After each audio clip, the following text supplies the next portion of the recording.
Hey guys, welcome to our channel. In this video, we will show you how to fix an iPhone X that's stuck on the Apple logo and would no longer continue to boot up.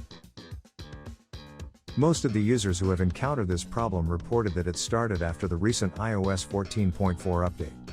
So as long as the firmware hasn't been tampered with, you should be able to fix it on your own. It's just a minor firmware-related problem that may occur every now and then. But what you really need to do is the forced restart. Here's how. Press and release the volume up button, and then the volume down button. Immediately after doing that, press and hold the power key for 8 seconds. The logo will disappear as a sign that the iPhone shut down, and will show up again. You may release the power key once it shows on the screen. This time, the device will continue to boot up until it reaches the lock screen. And that's pretty much it. Your iPhone X will now work properly running the latest iOS version. We hope that this simple troubleshooting guide can help you.